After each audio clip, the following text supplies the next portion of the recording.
یہ کائنات بھی درود و سلام ہو اس کے پیارے حبیب جناب محمد مصطفیٰ صلی اللہ علیہ وسلم۔ محترم حضرات، وطن کی محبت،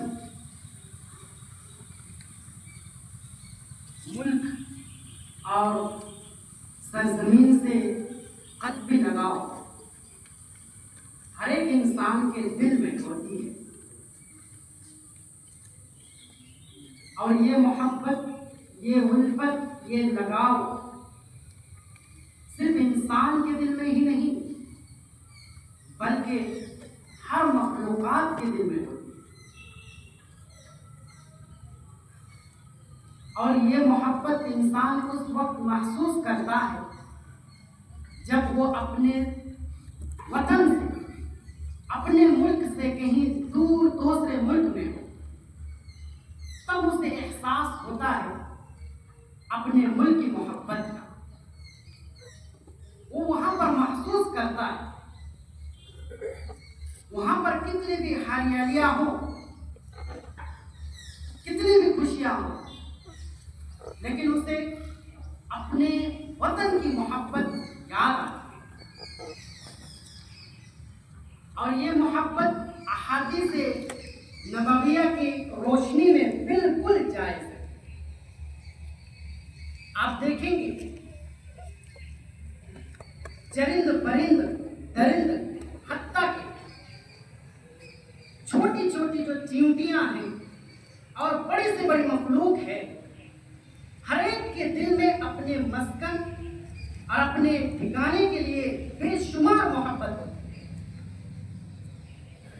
اب دیکھیں گے صبح سویرے ہر جاندار اپنے اپنے بلوں سے نکل کر، اپنے گھونسلوں سے نکل کر وہ پانی اور روزی کی تلاش میں نکل پڑتا ہے، اور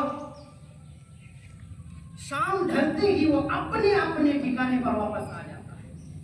اب ذرا سوچئے، ان بے عقل جانوروں کو، ان بے عقل حیوانات کو کس نے بتایا کہ ہمارے بھی کوئی وطن ہے، ہمارے بھی کوئی ٹھکانہ ہے، ہمارے بھی اولادیں ہیں، گھر ہیں؟ تو گھر کے در و دیوار اور اپنے زمین سے محبت صرف انسان کو نہیں بلکہ حیوانوں کو، حیوانات کو بھی ہے۔ اور اس معاملے کو، اس مسئلے کو قرآن کریم اور احادیث نبویہ میں تفصیل کے ساتھ بیان کی گئی۔ میں ایک مثال آپ کے سامنے پیش کرتا ہوں۔ تفسیر کی کتاب، احادیث کی کتاب، سیرت کی کتاب، تقریباً ہر کتاب کے اندر یہ بیان موجود ہے، یہ واقعہ مذکور ہے کہ جب پیارے حبیب جناب محمد مصطفیٰ صلی اللہ علیہ وسلم پر وحی کا سلسلہ شروع ہوا، اللہ کے رسول ڈر گئے تھے شروع میں، گھر آ کر اپنی پیاری بیوی حضرت خدیجہ رضی اللہ تعالیٰ عنہا کو کہنے لگے، زملونی زملونی، مجھے چادر اڑا دو۔ اللہ کے رسول کو چادر اڑا دیا گیا۔ پھر اس کے بعد حضرت خدیجہ الکبریٰ رضی اللہ تعالیٰ عنہا اللہ کے رسول صلی اللہ علیہ وسلم کو لے کر کے اپنی چچا زاد بھائی ورقہ بن نوفل کے پاس گئے، اور جا کر کے اللہ کے رسول نے ان کے ساتھ جو واقعہ پیش آیا ان کو تفصیل کے ساتھ بیان کیا۔ ورقہ بن نوفل یہ سن کر اللہ کے رسول کو اس کی تفصیلات سن کر بیان کرنے لگے، بتانے لگے کہ آپ کے پاس جو آئے تھے وہ وہی فرشتہ ہے جو حضرت موسیٰ علیہ السلام کے پاس آئے تھے۔ اس کے بعد ورقہ بن نوفل نے اللہ کے رسول کو مخاطب کرتے ہوئے فرمایا کہ آپ کی قوم آپ کی تکذیب کرے گی، آپ نبی بننے والے ہیں اور آپ کی قوم آپ کی تکذیب کرے گی، یعنی آپ کی قوم آپ کو جھٹلائے گی۔ دوسری بات فرمایا کہ آپ کو اذیت دی جائے گی، تکلیف دی جائے گی، اور تیسری بات فرمایا کہ آپ کی قوم آپ کو آپ کے وطن ہی سے نکال دے. حضرت سہیلی رحمہ اللہ اپنی کتاب کے اندر لکھتے ہیں جب حضرت ورقہ بن نوفل نے فرمایا تھا، کہا تھا کہ آپ کی قوم آپ کی تکذیب کرے گی تو اللہ کے رسول کچھ نہیں بولے، خاموش رہے. جب دوسری بات ارشاد فرمائی کہ آپ کی قوم آپ کو تکلیف دیں گے، اذیت دیں گے، تب بھی اللہ کے رسول کچھ نہیں بولے. لیکن جب اللہ کے رسول کو کہا گیا کہ آپ کی قوم آپ کو آپ کے وطن سے نکال دیں گے، تب حضرت محمد مصطفیٰ صلی اللہ علیہ وسلم بول پڑے اور کہنے لگے کہ او مخرجی کیا میری قوم مجھے نکال دیں گے اپنے وطن سے؟ تو دیکھیے اللہ کے رسول کی محبت اپنے وطن سے، اپنے دیش سے. امام سہیلی رحمہ اللہ یہاں پر لکھتے ہیں کہ فَبِي هَذَا دَلِيلٌ عَلَى حُبِّ الْوَطَنِ وَمُفَارَقَتِهِ عَلَى النَّفْسِ. یہ بات اللہ کے رسول کی اپنے وطن سے محبت پر دلیل ہے. اللہ کے رسول کو اپنے وطن سے محبت ہے.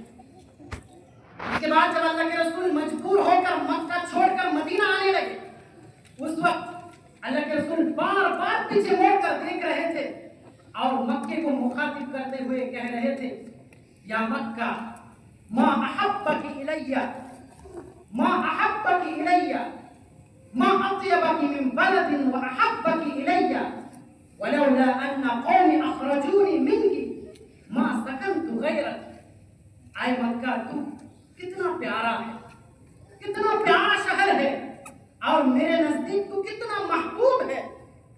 اگر میری قوم مجھے اس وطن سے نکالنے پر مجبور نہ کرتی تو میں تجھے چھوڑ کر کہیں جا کر سکونت اختیار نہ کرتا. یہ اللہ کے رسول کی محبت ہے اپنے وطن سے، اپنے پیارے وطن سے.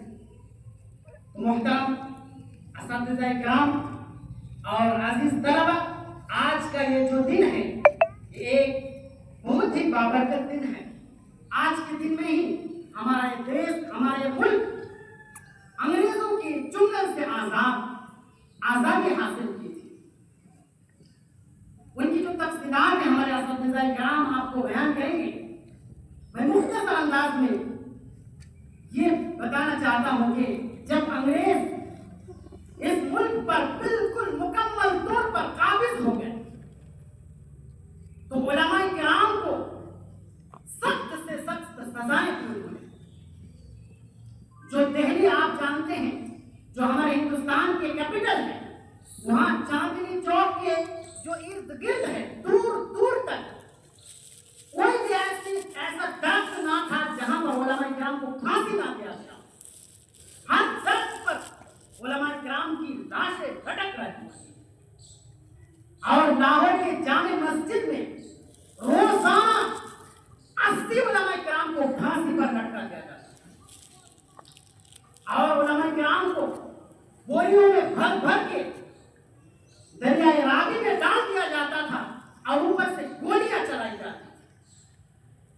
تقریباً مؤرخوں نے لکھا ہے تقریباً 22 لاکھ علماء کرام کو 22,000 علماء کرام کو پھانسی پر لٹکا دیا گیا.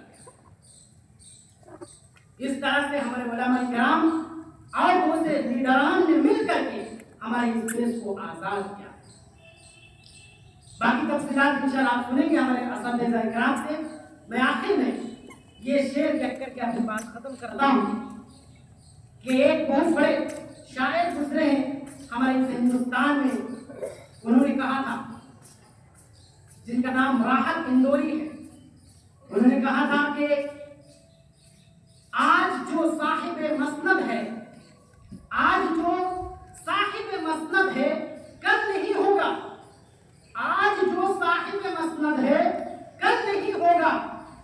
کرایہ دار ہے، ذاتی مکان تھوڑی ہے. پھر آگے انہوں نے فرمایا کہ سبھی کا خون ہے شامل یہاں کی مٹی میں. ہندو، مسلم، سکھ، عیسائی سب کا خون اس مٹی کے اندر ہے. سب کی محنت سے، جدوجہد سے یہ ملک آزاد ہوا ہے. تو کہا کہ سبھی کا خون ہے شامل یہاں کی مٹی میں. کسی کے باپ کا ہندوستان تھوڑی ہے. ہندوستان کسی کے باپ کا نہیں ہے. یہ مسلمانوں کا بھی ہے, یہ ہندوؤں کا بھی ہے, یہ سکھ عیسائیوں کا, سب کا ہے. سب نے مل جل کر ہم نے اس دیش کو آزاد کیا ہے. تو ہمارے لیے ضروری ہے کہ ہم اس ملک سے پیار کریں, محبت کریں, یہاں کے در و دیوار سے محبت کریں, اور اس کو ترقی دینے کے لیے ہم ہر انت تک کوشش کریں. اللہ پاک رب العالمین ہم سب کو کہنے سننے سے زیادہ عمل کی توفیق عطا فرمائے. واقعی دعوانا الحمدللہ.